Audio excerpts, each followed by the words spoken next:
We are so excited to have Julie Halverson with us today.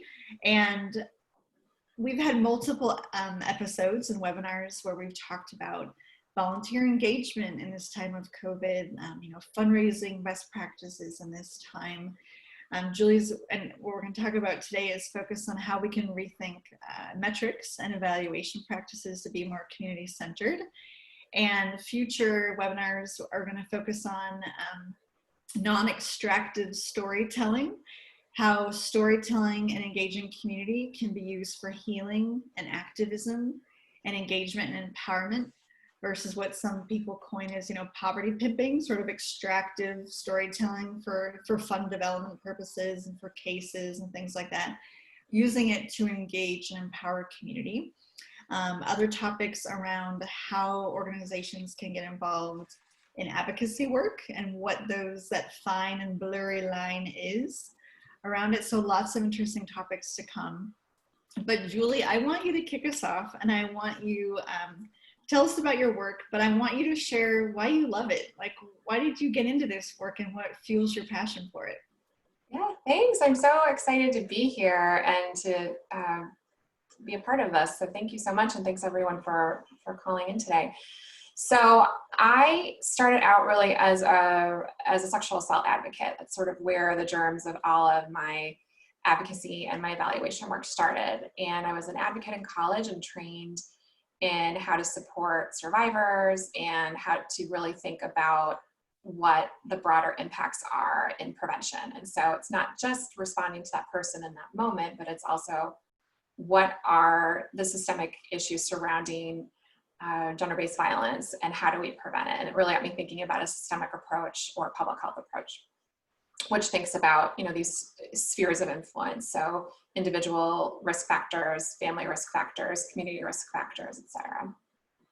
And that's what really kind of brought me into this field, was my passion for supporting women and preventing violence in general. And I love the work that I do because I get to use my evaluation skills and my research skills to help organizations find the changes that they need to make to better serve the communities that they are wanting to help. And it's wonderful work, and it's exciting work, and it's sometimes hard, and it's sometimes political, and you have a lot of people with organizations with competing interests. But at the end of the day, I find that when you bring people together and you center around the right questions and the communities who are most vulnerable and where the stakes are the highest, you can come out of it with great recommendations for change and better programs that are serving the communities who need them the most. That's awesome. I love that story. So I am Heather Hiscox. I'm the CEO and founder of Pause for Change, and we work with nonprofit organizations, philanthropic foundations, and local government to help them really transform the way that they address challenges and embrace opportunities more efficiently and effectively. It's a combination of design thinking, lean experimentation, agile, social justice, and like organizational change theory in a blender that we've distilled down to 5 essential skills that we teach organizations, and we empower teams of amazing people that work in social impact to do that work. And Julie and I connected, and I have a hard time finding people, honestly, that I'm aligned with around impact and evaluation, because I feel like a lot of people have really huge blinders on, and they've sort of consumed the Kool-Aid that it's easy or that it should be direct and we should have expectations, and nonprofits need to show up and do this work, and not understand that we're working with humans and communities and complex systems and generational violence and poverty and all these structures. And it's like, how are we to make change? And we know we can make change. We feel it and we see it in our work, but how do we put numbers to that? How do we really do a better job of engaging? So Julie and I just had a blast talking with each other, and we actually just co-authored an article that we published on Monday called Community-Based Evaluation, Shift Focus, Shift Power, Center the Community. So we'll put a link to that, and hopefully you can check that out and share that. But Julie, I want you to set the stage for us. Why do you think there is such a mismatch between how nonprofits, foundations, and the community view impact metrics and evaluation? Yeah, so it's a really great question. And I think that when you are thinking about these three groups that you've mentioned, so your foundations who have a set or already funder that has a set of funding priorities, they want to see big change happen with the money that they steward, and they want to be able to scale up what the things that they fund so that they can help fund these great interventions or these great policy changes in other areas. And so they've set these priorities, and they're great priorities, like let's reduce poverty, let's reduce violence, let's increase education, those kind of really big ticket items that help shift the needle on so many outcomes. And then you have the nonprofits who have a certain set of expertise, they have a certain set of services, and they also have their own set of goals, but they're also constrained by the kinds of funding that they bring in. So if they have grant funding, a lot of it could be unrestricted. It's only tied to very specific activities, specific staff hires.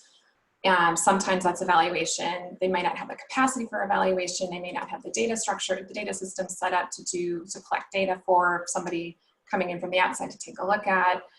And then you have the community. And so those first two groups, the foundations and the nonprofits, the community tends to, and their needs and their wants and their unacknowledged expertise comes last a lot of the time. So it's an afterthought to, we want to reduce poverty, we want to improve education, but the community that they're focusing on should be centered more. And the impact that has on how you measure is that the goals are set, the funding priorities are set, the impact they want to see is set before the community has an opportunity to say, that's great, and what I need is to have my basic needs met. What I need is to make sure that between the hours of 2:45 p.m.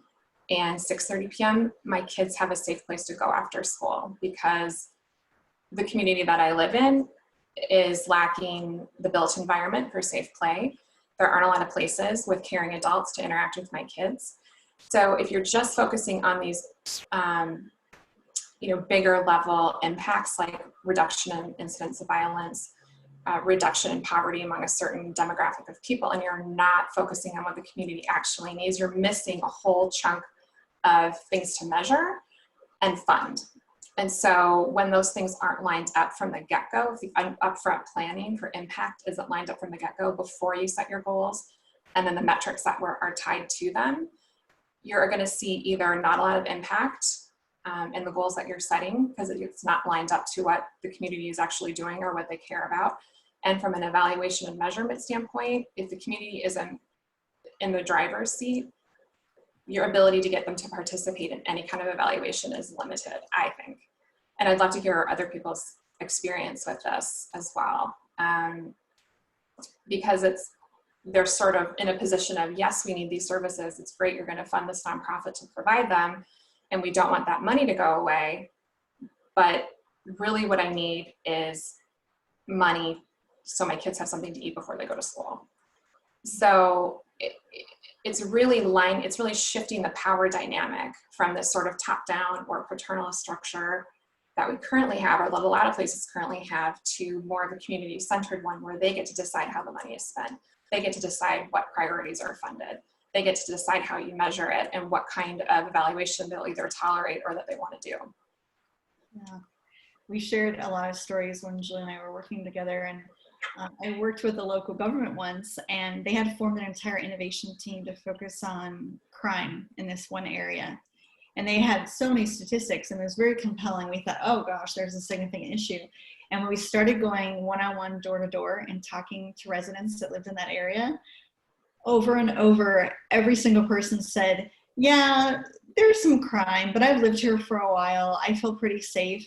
What I want to talk about is affordable housing, because my landlord is missing, right? I have, cockroaches and rats in my apartment. My rent keeps going up 20% a year. Like, that's what I want to talk about. I want to talk about rent control. And they were like, no, we're here to talk about crime.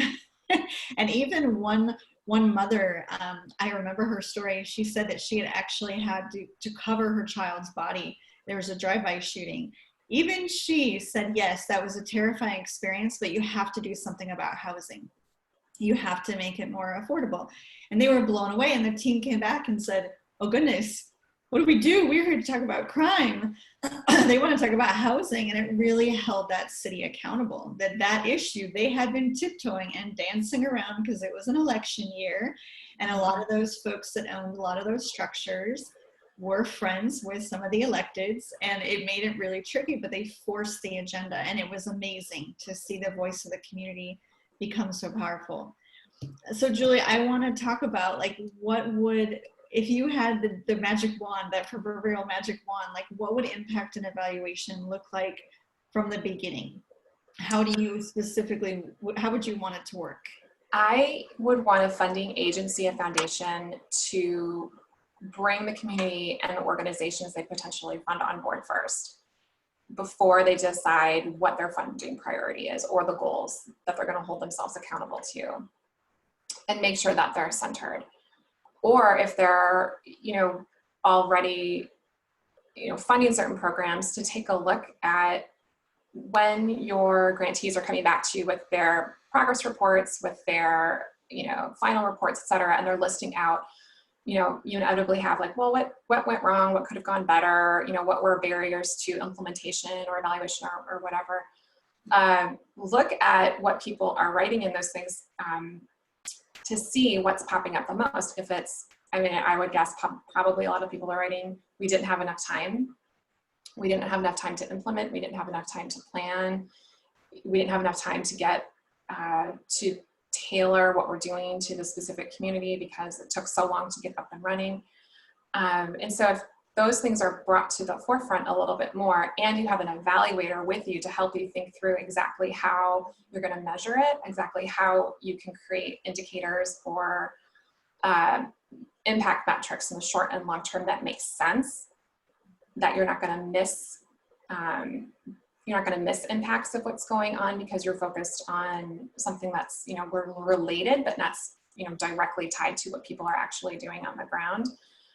You're going to save yourself a lot of heartache, I think, at the end. I think it's really critical to do that upfront planning piece and to make sure that there's an evaluator on board. And I would also say that the evaluator is somebody who should be a helper in this scenario, that coming in as an evaluator for different projects, I've seen how it makes such a difference when there is a relationship there that, I or whoever the evaluator is a helper, because it allows you to get better data.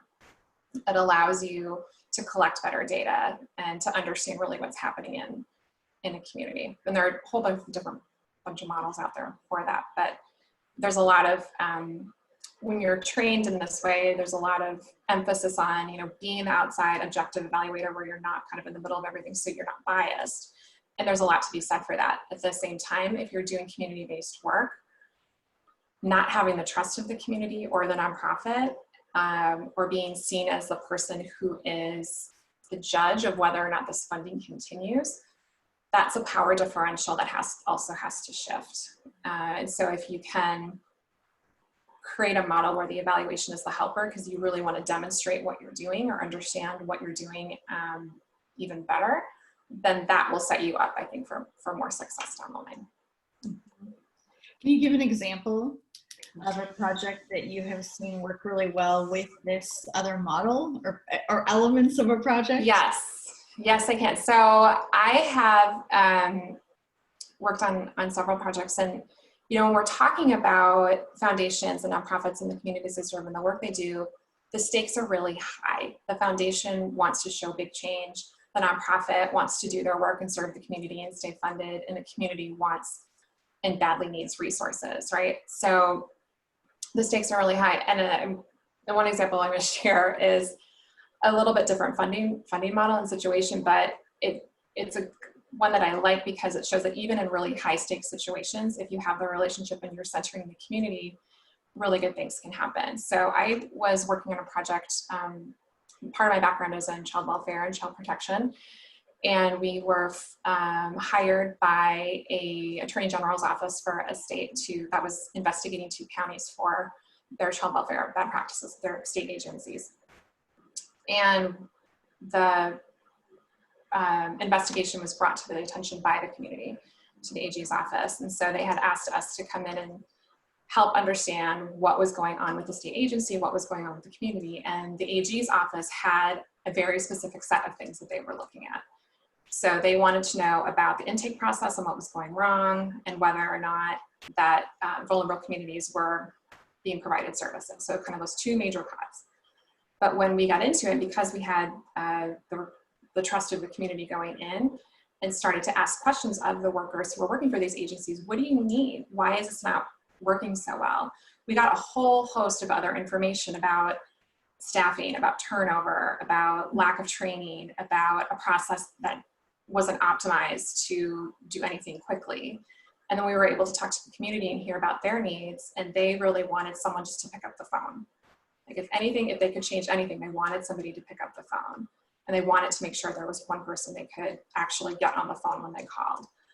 And those pieces of information would have been completely missed had we not brought those groups in and positioned ourselves as helpers, positioned ourselves as somebody as we want to help you figure this problem out.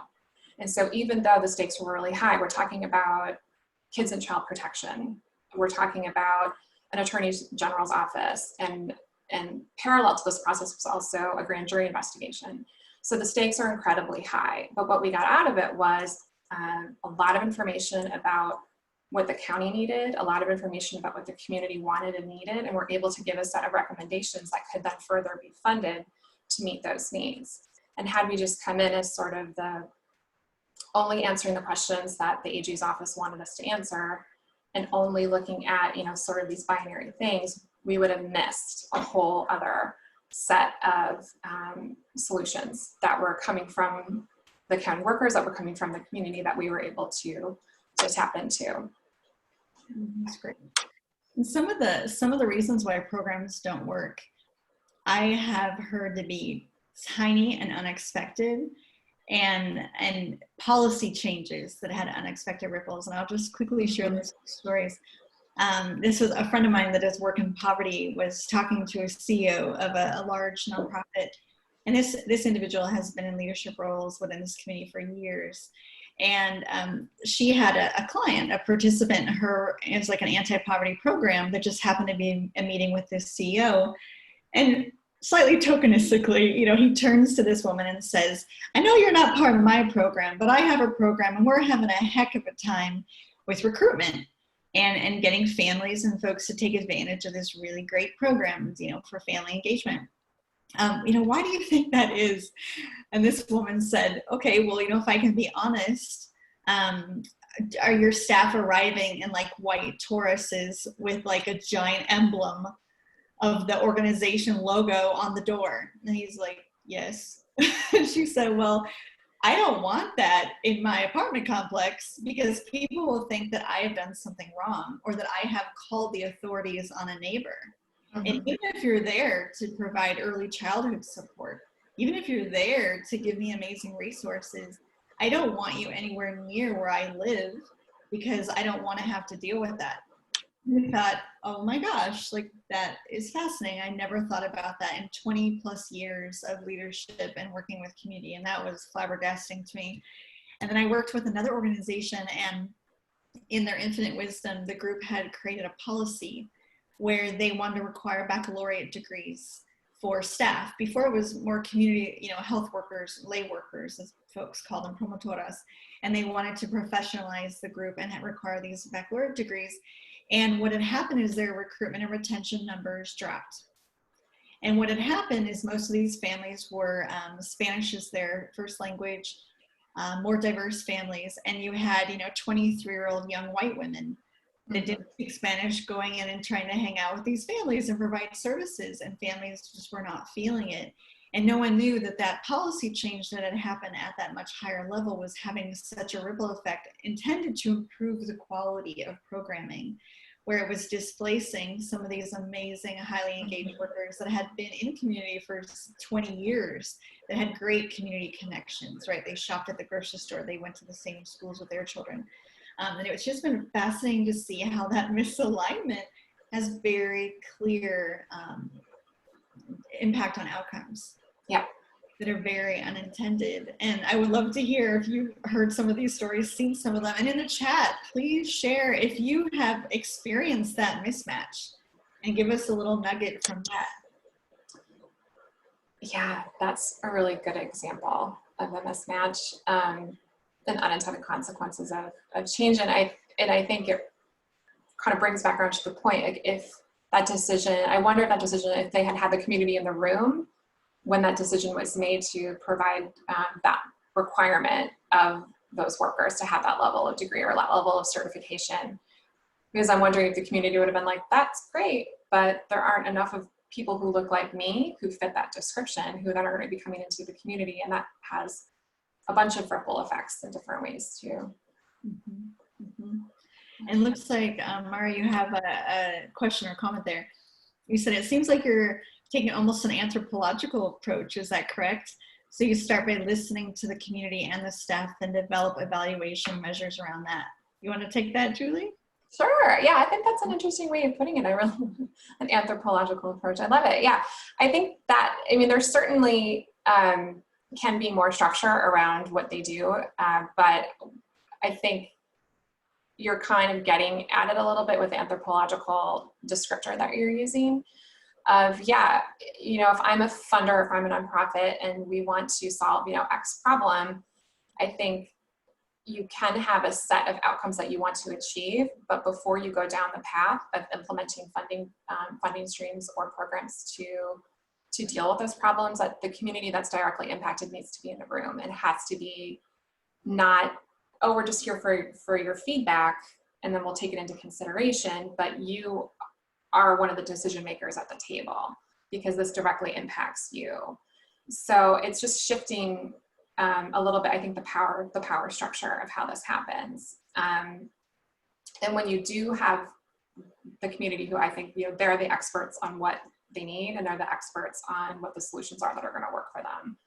If you do have that information as an evaluator, it's awesome because then you can, you know, evaluate what actually is happening, what the actual needs are, and if the intervention is meeting those needs, or if there's change related to the intervention. But if that intervention isn't tied to what the community actually needs, then you're unlikely to see an effect, or they're unlikely to participate, and then you don't have a big enough sample size to detect a difference of any kind.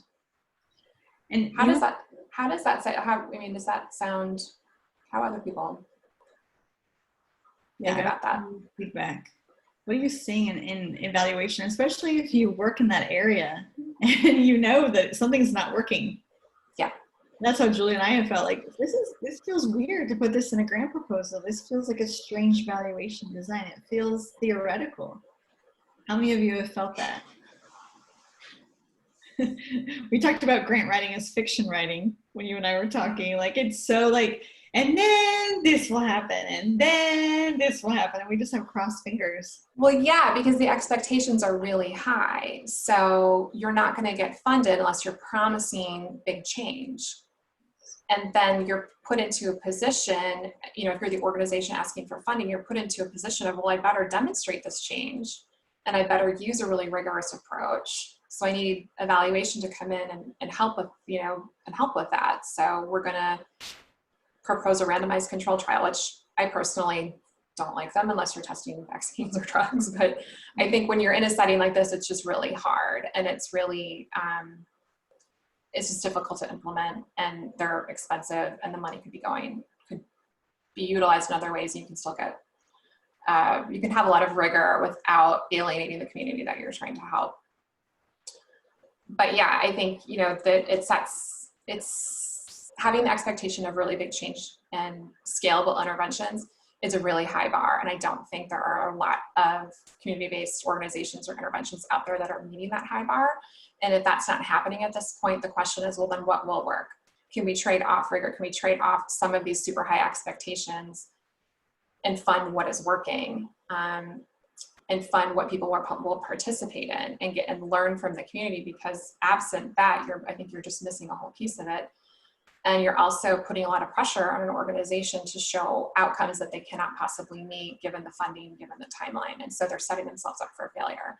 And as a foundation or a funder, I think it's important to be cognizant of that. Like, yeah, you want to show big outcomes, and you have, you know, board members and donors, et cetera, that you are also accountable to, but then think about what you can fund and what your funding priorities are, and how does that sit in an ecological landscape. So, you know, if you really want to move the needle on poverty, then think about the policy changes you could be funding. Think about the community fabric you could be funding. Think about the interpersonal, you know, family level needs that could be funded in a given community to start seeing that shift a little bit more.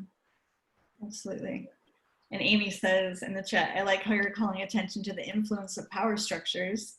I think there's a critical difference between soliciting community feedback to check the box 100% and soliciting community feedback to dictate the funding priorities.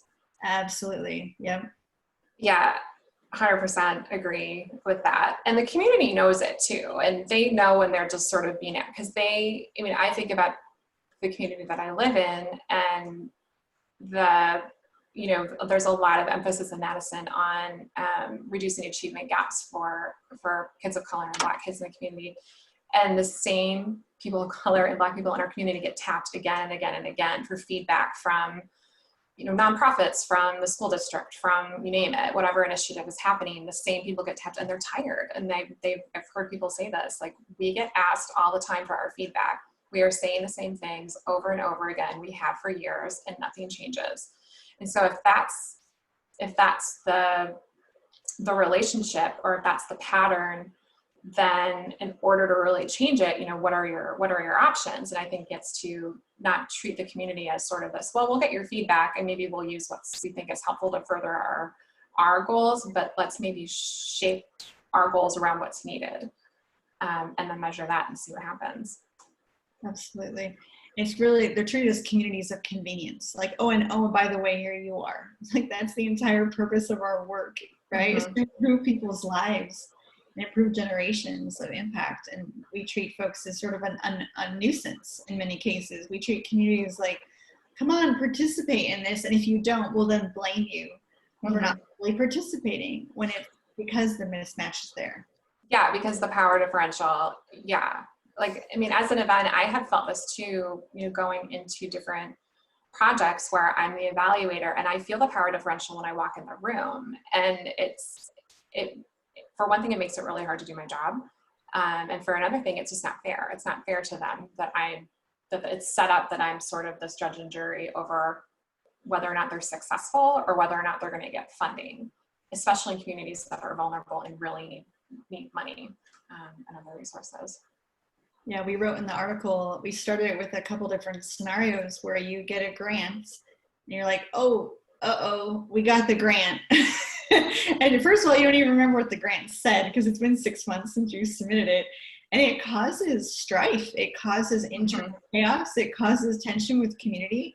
But you have to play along because you need the money.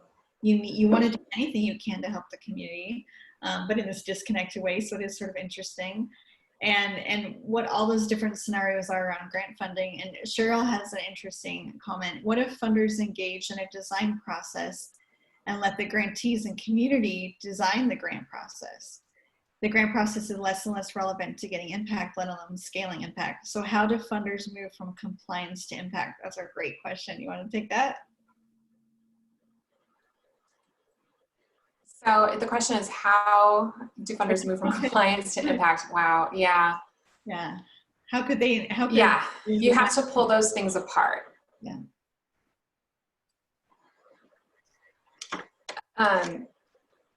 Sorry, I think can you hear and see me okay? Yeah. Okay. Sorry. I just was getting a little flash on my computer. Okay. So I really love that question. And I think that, compliance and impact get lumped together a lot. And I see it in part, and sometimes that is because the way the RFA is structured is you don't really have a choice when you're writing the grant. It's like, well, they're asking for outcomes, but then they want, but then like the goals are kind of mixed in there. But the way they have it set up, you don't really have a choice. You can't really lay it out, and you can't pull those two things apart all of the time. And so then when you get funded, you're sort of like, all right, I got to start all over again in a way, because I've got to actually think through what the goals are, you know, put your logic model together, or as Jason Falzer says, the playbook, which I love so much. And if the funder isn't lined up to pull compliance away from impact or identifying short and long-term outcomes, then you're just going to have a jumble of things, and it's going to be really hard to say, yes, this is our impact. It's like, well, really your impact was, you know, giving out resources like you said you would, or you did X number of, you know, sessions with kids, or you handed out X number of, it's like that compliance piece of it, or checking the boxes for the funder, isn't the same thing. And it's very easy, and it happens a lot where they get jumbled up, and it can be hard to pull it apart after you've been funded or after you've been running a project for a while. Yeah, we've even, you and I talked about this too, we've even written back to the organization when they've issued an RFP and told them why their RFP is no good. Yeah. And what we recommend they do instead. And we've done that, like, woo, fingers crossed, we're ready for blowback. And it has worked, where organizations are like, oh, tell me more. Can you help me reframe? So I think in some cases there is opportunity to influence the process and to have a really open and honest conversation if folks are willing and ready to have it. I think the tension point is that power differential where we operate in scarcity so much, right? Nonprofits are like, I don't want to create a wave. I don't want to cause trouble, because then I could be, you know, like out of the running in this competitive nature going, yes. And if I cause trouble, then I'm out. And what I've seen is a lot of funders talk to each other. They will spread the word. They will tell others, like, oh, I don't know about that organization. So it's just, it is real. This fear is real. We get where it comes from, but I think now is the moment to start to really try to disrupt that some more. Call folks out and get better processes. So Mara, you have a question. Have you ever, co-developed measurements with children and youth? Yes, that is such a great idea. I have not personally done that, but I know there is a big push in like the child protection world to do that. And if you want to put your email in, I can find some of the resources and post them, or post them or email them to you. But yeah, there are definitely organizations and researchers out there who are doing it, and to great effect. And it's really exciting. It's really exciting to give kids the opportunity to weigh in on what's important to them and what's the best way to measure. I think that's a very good point, well taken. Yeah. That's awesome. So another question from Yale: what are ways organizations and communities can apply pressure to funders? What do you think about that one? We just talked about it a little bit, but I'm curious. That's such a good question. You know, I think in this time in particular, there's a big reckoning going on between just the unbelievable gaps laid bare by COVID and the reckoning that we are having as a society around Black Lives Matter. And I think if there was ever a time to really shine a light on it, I think now would be a time. And please jump in the comments and you know, share your thoughts. Like, I'm definitely not the expert on what's going to make a funder change.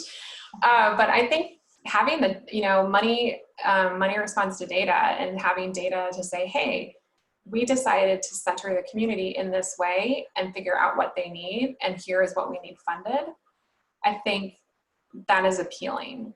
And to show a funder like what has happened in the past, these funding patterns haven't worked for us, and here's why they haven't worked for us, I think could be effective. And I also think like the models that I have worked on that work really well are kind of the more scientific, the scientific RFAs, where, you know, whatever, like NIH, for example, will have a pot of money available around like health literacy or around youth violence prevention or whatever it is. And then the investigator, and this is more siloed towards academic research and that field, but I think that the methods could be real beneficial for foundations if they say, the investigator is like, well, we have this intervention and we did all these needs assessments and we talked to the community and we think this is what's going to work, and here's our proposed way of dealing with it, and here are what we think the goals and outcomes could be and the impact we could make. and it seems to fit into this sort of pot of money that you have, or that's a little bit more generalized, where the funder isn't saying you need to fit into this very like defined, predetermined box. It's a little bit more flexible, and then the organization, the investigator, is able to sort of craft something based on the work that they've already done, based on what the community needs are, based on their partnerships, et cetera, and submit that for funding. So that's another way of thinking about it. It is not perfect by any means, but the projects I've worked on where that is done well, they just do better. Implementation goes better. The community is heard and they're centered. They are getting what they need. And you get a ton of information about what's working and what's not, which will hopefully help inform future work. Absolutely. And we've seen, like you were talking about, this is the moment like no other. We've seen foundations come together in new ways. We've seen them rapidly change their practices to meet COVID, right? They're saying, don't worry about, quarterly or even annual reports in some cases. They're giving money and saying, okay, use it for what you need. Yeah, just use it, deploy the capital, go, go, go. They've come together to collaborate to do one shared application so that agencies aren't filling out 7 different applications. They're actually collaborating with each other to say, how do we spread our capacity? How do we share this wealth and really do the most good with it in one community? I have not seen a lot of those practices that many years in the space have been talking about for more than a decade. And COVID has brought that up. So I really think the time is right. Dawn mentioned Listen for Good. Yeah, Listen for Good and the Fund for Shared Insight does really interesting work. So there's a link there. Definitely check them out. I think they're doing a great job reinforcing the need for empathy in the sector and the connection to community. I really like their work. And then Amy said that there's a global organization called Eval Youth Global Network that has some resources. That's awesome. Yep, and Cheryl just said, yep, we're seeing funders disrupt themselves. Yes, but they go back to their bad habits. Absolutely, absolutely. And oh gosh, yeah, that's a whole other topic to even talk about. It's like long-term accountability, and it goes to power, and it goes to regulation and ethics and expectations and tax structure and all of that. So my personal hope is all of that will also get a big spotlight, and this time we'll be able to shake that up. Okay, and then Mara sent her email. So we want to hear more of your questions. These are really helpful. If you are working on evaluation or you're trying to do this process and you need specifics, please put those in there. But Julie, I'm wondering, like, if someone right now is doing traditional evaluation, like you participating in this sort of normal status quo system, what are ways, small shifts that that evaluators or organizations could make tomorrow that would start to shift them towards a more community-centered approach?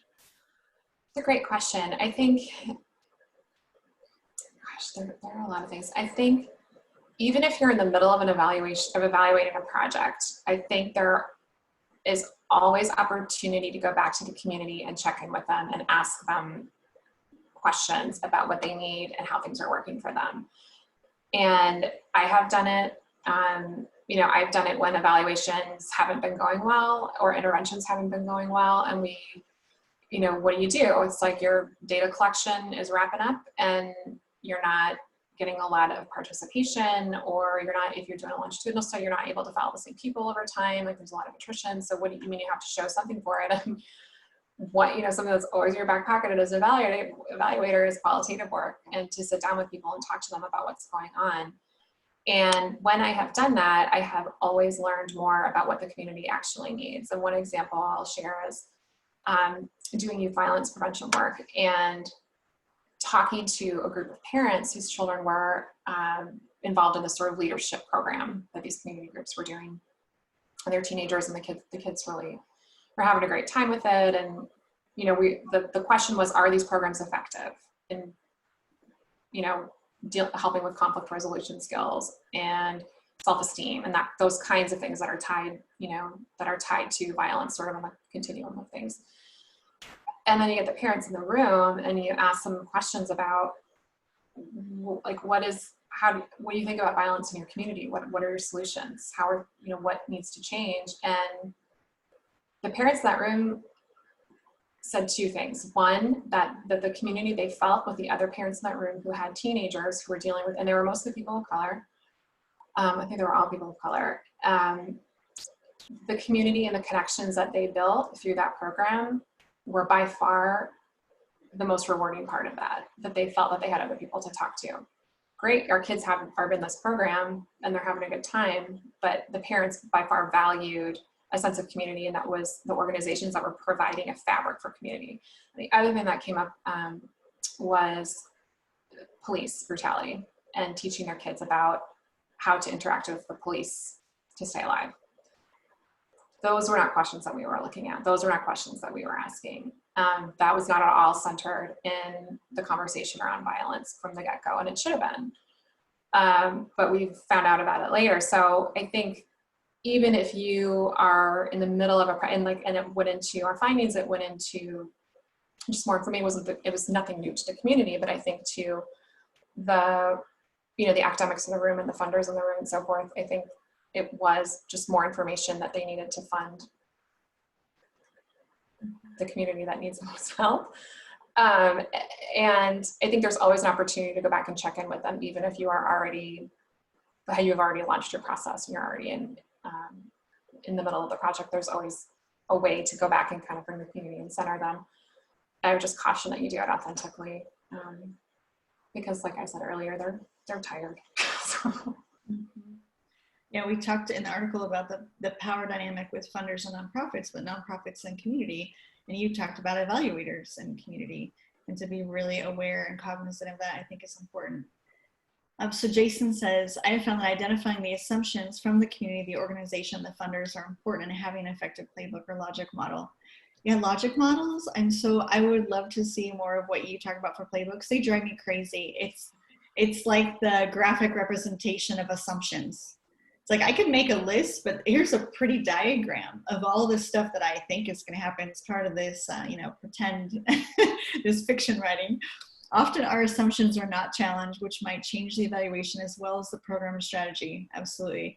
Given this, how can the evaluator effectively balance evaluation expertise and facilitation with centering power in the community? That's a great question. Jason, I'd love to hear what you think about it.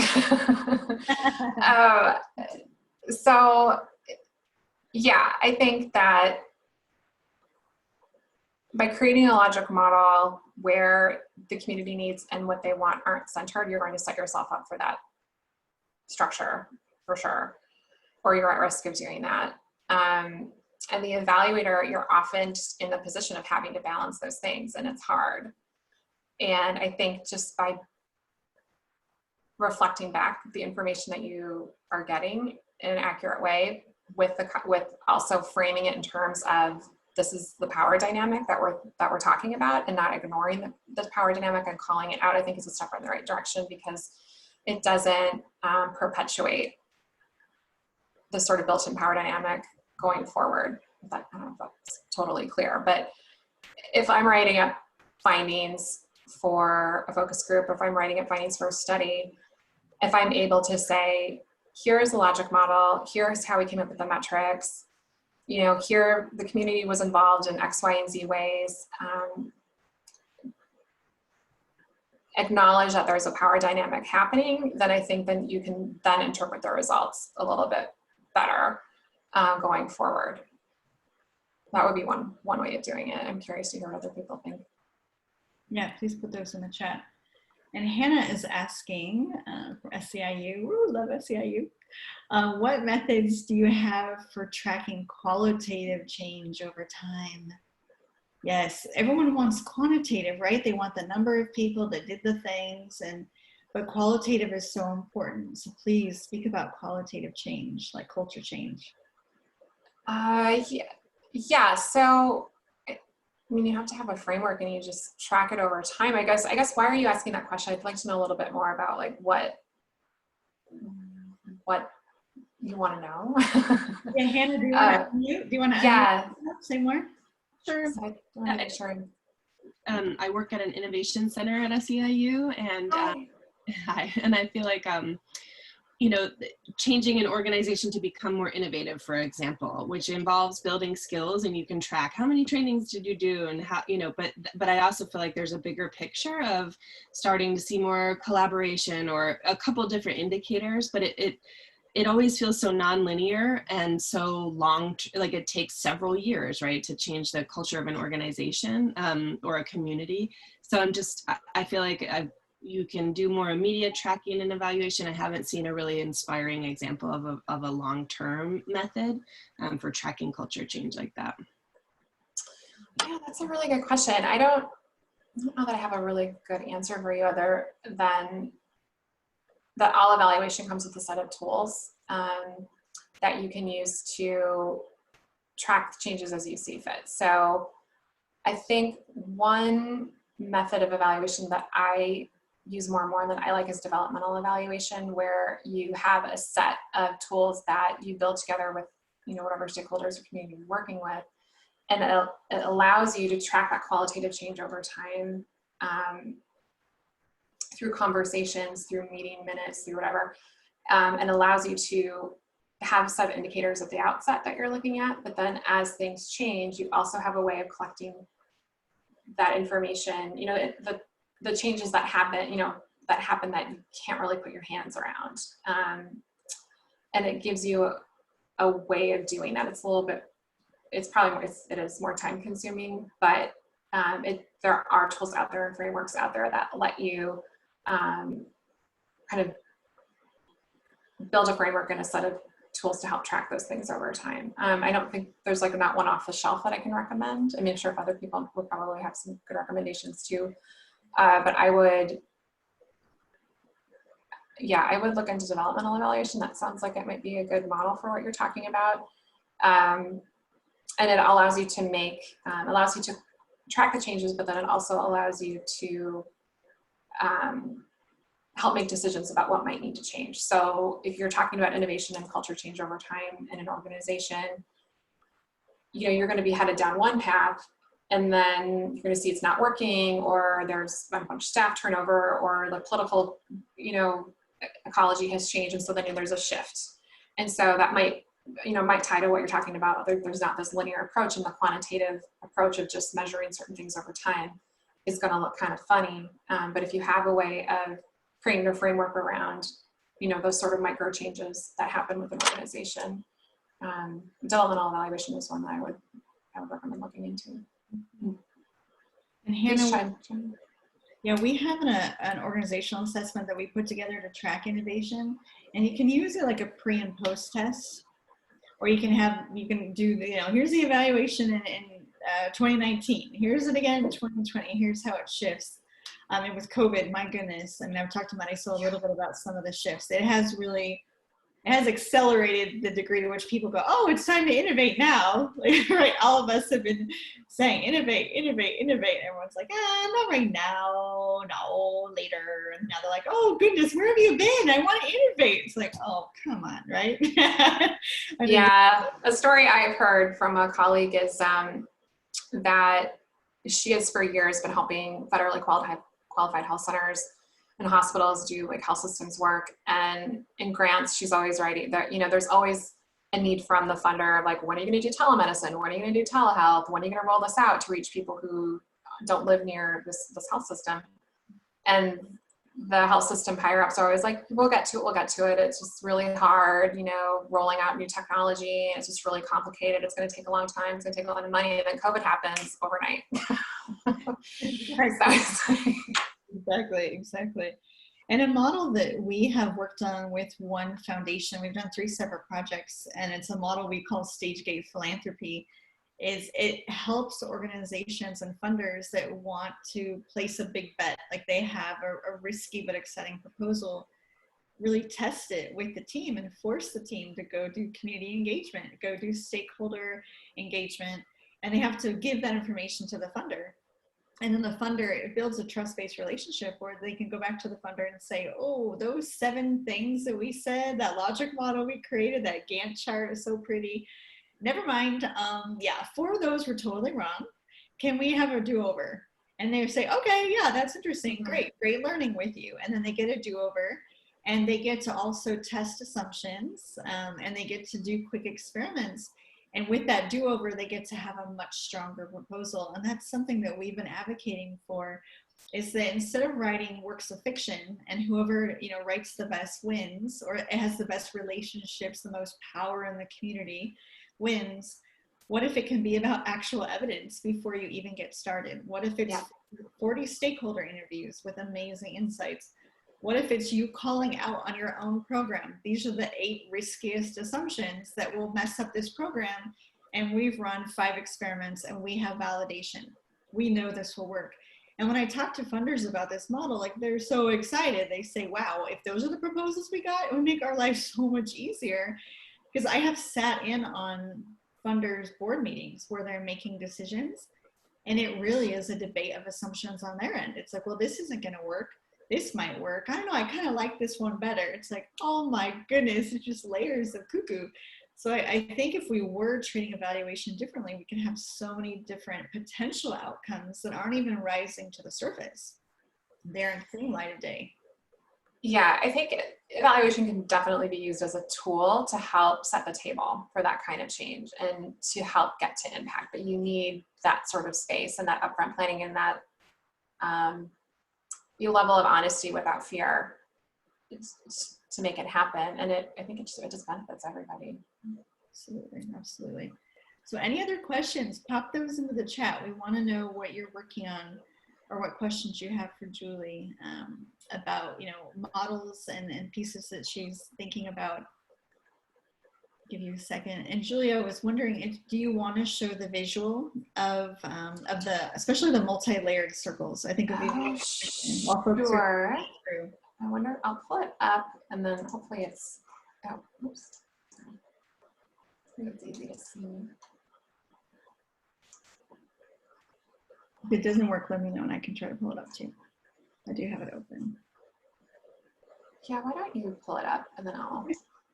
Yeah, let me do share screen.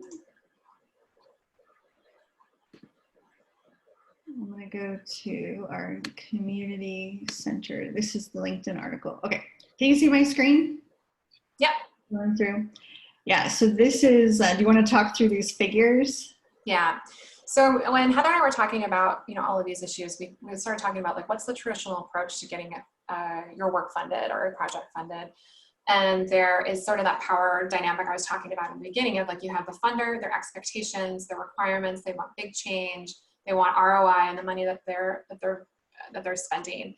And then, sort of underneath that, with some overlap but not a lot of overlap, is the nonprofit, what their capacity is and what they need, like unrestricted funding to keep their doors open and things moving. Maybe they don't have any evaluation capacity or very little or data capacity. And then there's the community needs and wants, which are very, very minimally represented, both with the nonprofit and with the funder. So the community just isn't centered at all. You can scroll down. Yeah, and then figure 2, there we go. And so another way of thinking about it is supporting the community, centering their expertise, because they are the experts in what they need and what is going to work for them, and incorporate that into the planning. That will then tie to impact metrics down the line, and give the nonprofit and the funder are really the supporters. They're really the helpers in this scenario, where the funder is a partner and they're breaking down that power differential. The nonprofit is the helper and they're the facilitator, of services, of support, and they have the flexibility within their infrastructure to do it. Mm-hmm. And this is these layers that we talked about, setting the table for systemic change. And so, so this is sort of what you want to get to. And so this is probably a familiar model to people who are on the phone, but if it's not, this is based on the social ecological model. So it's a public health approach. And so if you are wanting to set the table for systemic change, you need to think about what you're funding. So if you're funding, an example of violence prevention, youth programs and tutoring, but your goals are way out in that outer ring of, ending violence in the community, and you're not supporting the community in the ways that they want to be supported, and you're not supporting the nonprofit and what they need and what they can do, you're probably not going to get to that change. And that goal probably isn't lined up very well with what the change that you want to see. And so to help set the table, have the community weigh in, and then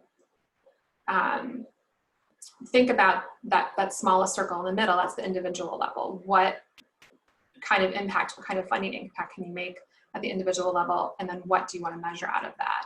And then outside of that, what about help for families, that interpersonal level? What is possible? What's feasible to do? What's feasible to measure? And what impact do you want to see there? And then in the community level, like, do kids have safe places to go? What does the fabric of the community look like? Can you enhance the built environment? What funding opportunities are there? What measurement opportunities are there? What does the community care about in their neighborhood? And then all that gets to that societal change. So if you want to move the needle on these big issues, you need to be thinking about each of these layers and either funding them, or if you're not going to fund them, at least understand what the barriers and facilitators are in each of these layers and how to best move the needle in which sphere. So while, if you're doing funding for 2 years and $60,000, you're probably not going to move the needle on societal change, but you can move the needle probably in some other ways. And the community will be there to tell you, what they need and what's feasible. And then out of that, you'll get really good data on how to facilitate that change. I love that. Oh my goodness, our time is up. What you will receive after this session is, this is fully recorded, so I will be trimming and packaging it. We'll put it on the website, but I'll send it to you in a follow-up email. I love all of these articles and comments in the chat, so I will copy and paste those into the email as well. If you miss them, don't worry, I'll put all those links. And I'll have all the ways to contact Julie, her website and her email and all of that. So she is an amazing expert for anything you need around evaluation. She's an excellent thought partner. And I'll put a link to our article as well. And hopefully that will stimulate some more creativity and optimism for ways to change up your evaluation. So thank you, Julie, so much. Thank you. Thanks, everybody. It was so lovely to be here today. Thank you, everyone. And check out the other recordings on the Pause for Change website, and I'll send that link as well.